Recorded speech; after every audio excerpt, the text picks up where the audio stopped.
اعوذ باللہ من الشیطان الرجیم بسم اللہ الرحمن الرحیم یسبح للہ، پاکی بیان کر رہے ہیں اللہ کے لیے، ما فی السماوات و ما فی الارض، ما فی السماوات جو کچھ بھی آسمانوں میں ہے، وما فی الارض اور جو زمین میں ہے، لہ الملک اسی کی بادشاہی ہے، وَلَهُ الْحَمْدُ اور اسی کی تعریف ہے، وَهُوَ عَلَى كُلِّ شَيْءٍ قَدِيرٌ اور وہ ہر چیز پر قادر ہے۔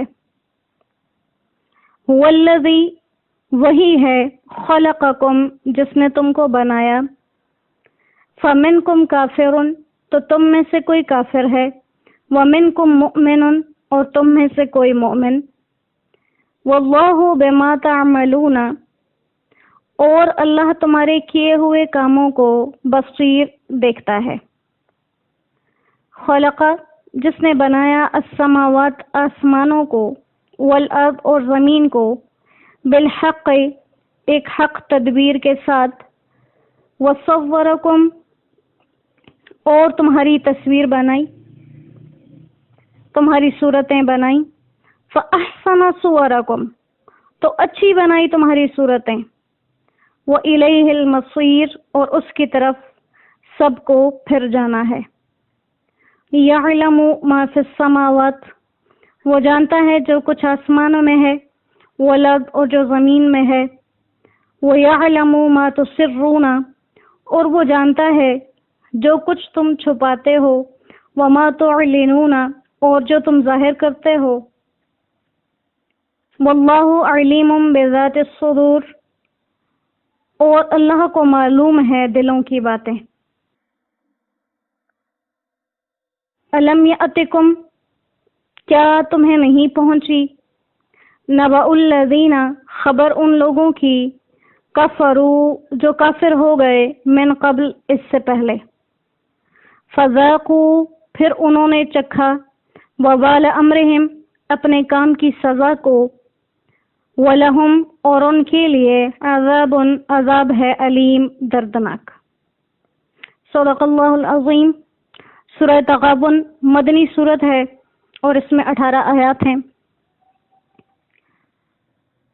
اور اس میں حسب معمول انسان کے اسی نفع اور نقصان کا ذکر کیا گیا ہے جو انسان اپنی زندگی میں کما کے لے کے جائے گا۔ تغابن کا لفظ غبن سے ہے، اور غبن دو چیزوں کو کہتے ہیں، مال کے خسارے کو بھی غبن کہتے ہیں، اور انسان کی رائے اور عقل میں جب کوئی نقصان ہوتا ہے اس کو بھی غبن کہتے ہیں عربی میں۔ تو غبن کا لفظی مطلب نقصان اور خسارہ، لیکن مال کے خسارے کو بھی غبن کہتے ہیں اور عقل کے خسارے کو بھی غبن کہتے ہیں۔ تو یہاں پر غبن کا ذکر اس طرح سے کیا نقصان اور خسارے کا کہ حدیث مبارکہ سے جیسے یہ بات ثابت ہے، جب مرنے کے بعد جنتیوں کو جنت میں لے کے جائیں گے تو اس سے پہلے ان کو جہنم کا وہ ٹھکانہ دکھایا جائے گا کہ اگر تم اپنے اعمال کو درست نہ رکھتے تو یہ جہنم تمہارا ٹھکانہ تھی، مگر تم نے اپنی زندگی کو اس جدوجہد میں گزارا کہ اللہ کو راضی کر سکو، تو اللہ تمہاری اس جدوجہد کو دیکھتے رہے جو تم کرتے ہو، اللہ اس کو دیکھتے ہیں، لہذا تمہارا ٹھکانہ بدل دیا گیا اللہ کے فضل و کرم سے، اور اب تمہارا ٹھکانہ جنت ہے۔ تو ان کو ان کی خوشی میں مزید اضافہ ہو جائے گا، اور کافروں کو جہنم میں بھیجنے سے پہلے ان کو ان کا جنت کا ٹھکانہ دکھایا جائے گا کہ اگر تم اللہ کی مان کر چلتے تو یہ جنت تمہارا ٹھکانہ تھی، لیکن تم نے اپنی زندگی کو اللہ کی ناراضگی کے کاموں میں استعمال کیا، وہ ٹھکانہ بدل کے جہنم سے تم جہنم میں چلے جاؤ گے۔ تو اس سے ان کا خسارے کا جو خیال ہوگا اور جو احساس ہوگا وہ مزید بڑھے گا۔ تو اسی لیے قیامت کے دن کو یہاں پر اس سورہ مبارکہ میں یوم التغابن کہا گیا، جو انشاءاللہ آگے آیات میں آنے والا ہے۔ پہلی آیت سے اللہ کریم کی صفات کو بیان کرنے کے لیے انسان کو ایک بہت بڑی چیز کی طرف دھیان دلایا گیا ہے۔ یسبح للہ، اس کی پاکی بیان کر رہی ہے ہر وہ چیز جو آسمان و زمین میں ہے۔ تو انسان کو اس حقیقت کی طرف دھیان دلایا کہ تم اللہ کی پاکی بیان کرو یا نہ کرو، تمہاری پاکی بیان کرنے سے اس رب کی سلطنت میں، بادشاہت میں اضافہ نہیں ہوگا، اور تمہارے نافرمان ہو جانے سے اس سے کوئی کمی نہیں، کیونکہ اس کی صفات بیان کرنے والے موجود ہیں کروڑا بے بہا۔ ما فی السماوات و ما فی الارض، جتنے بھی آسمان زمین میں سب اس کی پاکی بول رہے ہیں۔ جیسے قرآن کریم کی دوسری آیتوں سے بھی یہ بات ثابت ہے کہ جتنی مخلوقات ہیں وہ سب اپنے اپنے تسبیح کے طریقے کو پہچانتی ہیں، لیکن تم اس کو سمجھ نہیں سکتے۔ اور کہا چاہے تم مانو چاہے تم نہ مانو، بادشاہی اس کی ہے، تعریفوں کے قابل بھی وہی ہے، اور وہی ہر چیز پر قادر ہے۔ اور یہ جو ہے کہ وَهُوَ عَلَى كُلِّ شَيْءٍ قَدِيرٌ، یہ ایک اتنی بڑی بات ہے، اتنی بڑی بات ہے جس کو ہم اپنی روزانہ کی زندگی میں ہی 1000 دفعہ دیکھ لیتے ہیں۔ چھوٹی سی مثال، ہم پانی پینے لگے، گلاس میں پانی ڈالا، گلاس ہاتھ سے چھوٹ گیا، پانی گر گیا۔ جو چیز ہمیں لگ رہا تھا ہم اس پہ ہر طرح سے قادر ہیں، ہماری اتنی سی قدرت تھی کہ کبھی بلا وجہ، کبھی ٹھوکر لگنے سے، کبھی گلاس کے چکنا ہونے سے، کبھی ہاتھ کے چکنا ہونے سے پانی گر گیا۔ تو ہماری قدرت اتنی کمزور ہے۔ وہ پانی گرایا ہم سے کس نے؟ اسے فرشتہ نے ہاتھ نہیں مارا، پر نہیں مارا، پاؤں نہیں مارا، وہ رب کی ایک معمولی سی ارادت سے جو مقرر بھی ہو چکی۔ کب سے؟ کہ فلاں دن فلاں وقت میں فلاں جگہ میں میرے فلاں بندے کے ہاتھ سے پانی کا گلاس گرے گا، وہ گر گیا۔ ہماری پیدائش سے پہلے کی لکھی ہوئی ہماری تقدیروں نے، وہ جو رب نے کام لکھے وہ ہو گئے۔ تو یہ وہ علی کل شیء قدیر ایک ایسا نظارہ ہے جو ہم اپنے دن میں 1000 دفعہ دیکھتے ہیں۔ کہیں جانے لگے، جانے کا ارادہ کیا، 100% تیار تھے، لیکن کوئی ایسا مسئلہ پیش آ گیا کہ نہ جا سکے۔ یہ ہے وہ علی کل شیء قدیر۔ انسان قادر نہیں ہے اس طرح سے جس طرح سے رب کی ذات ہے۔ تو جب اس کی ذات ہر طرح سے قادر ہے تو انسان کو اپنا آپ اس قادر مطلق کے حوالے کر دینا چاہیے، وہی ہمیں سیدھے سیدھے رستوں پر چلائے گا۔ اور آگے کہا وہی رب ہے جس نے تمہیں بنایا، پھر تم میں سے کچھ کافر ہو گئے اور بعض مومن رہے۔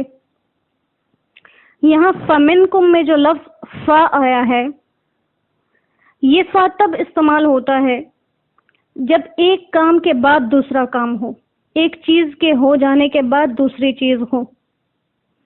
تو یہاں اس کا مطلب یوں سمجھ آیا کہ انسان جب پیدا ہوئے تھے تو کوئی بھی کافر نہیں تھا، سب کے سب مسلم تھے۔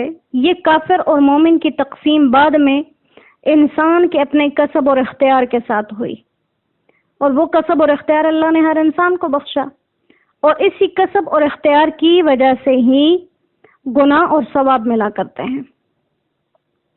جیسے ایک حدیث مبارکہ ہے معذرت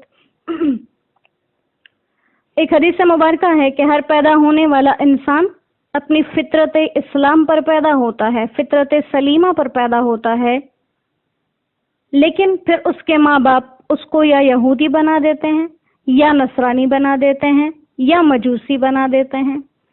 یعنی بچہ پیدا ہوا، وہ کافر نہیں ہوتا، وہ یہودی نہیں ہوتا، وہ غیر مسلم نہیں ہوتا، لیکن جب جب وہ بڑا ہوتا ہے وہ دیکھتا ہے اگر اس کے ماں باپ یہودی ہیں وہ یہودی بن جاتا ہے، نصرانی ہیں تو نصرانی بن جاتا ہے، آگ کو پوجنے والے ہیں آگ کی پوجا والا بن جاتا ہے، دہریے ہیں تو دہریہ بن جاتا ہے۔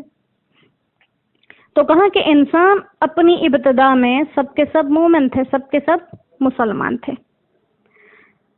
اور یہاں قرآن کریم نے ایک بہت بڑا اصول بیان کیا کہ تم میں سے کچھ کافر ہیں، کچھ مومن ہیں، تیسری کوئی قوم، کوئی نسل اس دنیا کے اندر نہیں۔ 2 برادریاں ہیں پوری دنیا میں، ایک مسلمانوں کی برادری ہے، ایک کافروں کی ہے۔ اور یہ اس دور میں، جس دور میں آپ صلی اللہ علیہ وسلم دنیا کے اندر آئے، ایک اتنا بڑا اعلان تھا جیسے انہوں نے اپنے کاموں کے لیے صرف 360 تو بت رکھے ہوئے تھے، ایسے ہی ان کے ہر چیز میں الگ الگ کالے رنگ کے الگ لوگ قبیلوں والے، چھوٹے قبیلے، بڑے قبیلے، غریب اور مفلس کی کوئی عزت نہیں، امیر اور مالدار کو ہر طرح کی چودراہٹ حاصل، تو ہزاروں فتنے فساد، ان کے بدلے اللہ نے ایک آسان طرز بتا دیا، جو کافر ہیں وہ ایک طرف، جو مومن ہیں وہ ایک طرف۔ جو مومن ہے وہ کالا ہے، وہ گورا ہے، وہ امیر ہے، وہ غریب ہے، سب ایک صف کے اندر، سب اللہ کے بندے، اللہ کے قریب، اللہ کے محبوب۔ جو کافر ہیں وہ غریب ہے، امیر ہیں، کالے ہیں، گورے ہیں، وہ سب ایک قوم۔ تو یہ ایک اتنا بڑا انقلاب تھا کہ صرف 2 گروہوں میں تقسیم کر دیا، کافر اور مومن۔ زبان کے اختلاف کو، رنگ کو، نسل کو، ان سب چیزوں کو ختم کر دیا، معیشت کو، سب کو صرف 2 قومیں بنائی، کیونکہ ایمان اور کفر ہی ایک ایسی چیز ہے جو اختیار کیے جا سکتے ہیں۔ ایک کافر مسلمان ہو سکتا ہے اور ایک مسلمان نعوذ باللہ کافر ہو سکتا ہے۔ تو اگر کوئی شخص کفر سے اسلام یا اسلام سے کفر کی طرف جائے تو یہ کام آسانی سے ہو سکتا ہے، بخلاف نسب کے وہ تبدیل نہیں ہو سکتا۔ انسان اگر اپنی ساری زندگی زور لگا لے کہ میں جس خاندان میں پیدا ہوا ہوں میں اس سے چھٹکارا پا جاؤں، نہیں پا سکتا۔ اپنے کاغذات بدل دے، اپنا سب کچھ بدل دے، لیکن خود اس کو پتا ہے کہ میں اسی خاندان کا حصہ ہوں۔ اپنا رنگ جو اس کا اصلی ہے وہ سب کا سب نہیں بدل سکتا۔ ہاں، موجودہ دور میں اگر ٹیکنالوجی کے زور پہ وہ بدل بھی لے، لیکن وہ حقیقت اسے ہمیشہ یاد رہتی ہے کہ وہ اس رنگ کا نہیں ہے۔ اور زبان اور ملک، یہ ساری چیزیں اگر انسان اختیار بھی کر لے تب بھی انسان ان کو اس مکمل طریقے پر، اگلے لوگ اس کو قبول نہیں کرتے۔ جیسے ہماری آنکھوں دیکھی یہ حقیقتیں ہیں کہ اگر کوئی ایک ملک سے دوسرے ملک چلا جائے، ان کی زبان بھی اختیار کر لے، ان جیسا لباس بھی، اور اس کو وہاں کی قومیت بھی مل جائے، تب بھی ہر دوسرے قدم پر اسے یہ بات یاد دلائی جاتی ہے کہ وہ اس قوم کا نہیں بلکہ یہاں پر آ کر آباد ہوا ہے۔ تو وہ اسلامی اخوت جو اللہ نے دی، ایمان ایک طرف، کفر ایک طرف، یہ اتنی بڑی اخوت تھی جس نے تھوڑے ہی عرصے میں مشرق، مغرب، شمال، جنوب، کالے، گورے، عرب، عجم سب کو ایک لڑی میں پرو دیا۔ کہاں کہاں سے آ کے مومن ایک جگہ پہ جمع ہو گئے اور کافروں سے الگ ہو گئے۔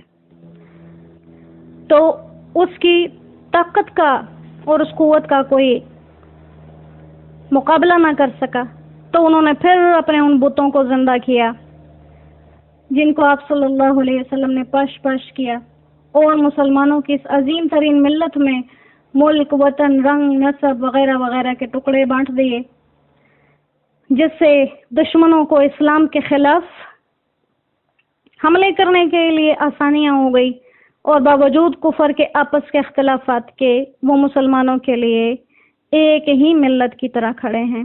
اللہ ہماری حفاظت فرمائے۔ اور پھر کہا وَصَوَّرَكُمْ فَأَحْسَنَ صُوَرَكُمْ، وہی رب ہے جس نے تمہاری صورتیں بنائیں اور بہترین صورتیں، وہ خالق ہے، وہ مصور ہے۔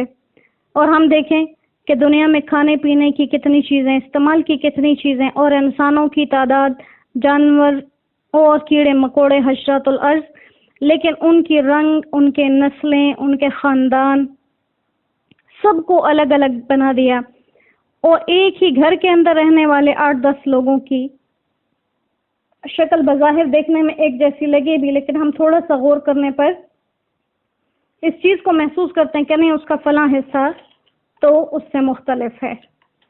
تو اس رب کی فَأَحْسَنَ صُوَرَكُمْ کہ اتنے کروڑوں کے جم گھٹے میں بھی انسان الگ الگ پہچانا جائے، تو یہ رب کے سوا کوئی نہیں کر سکتا۔ اللہ کریم ہماری حفاظت فرمائے اور ہمیں ہر طرح کے شر اور فتن سے اپنی حفاظت میں رکھیں، اور جتنے کام بھی اس کی ناراضگی والے ہیں ان سے ہماری حفاظت فرمائے، اپنی رضامندی کی طرف ہماری زندگی کو موڑ کے رکھیں۔ وآخر دعوانا ان الحمد للہ رب العالمین۔ السلام علیکم ورحمۃ اللہ وبرکاتہ۔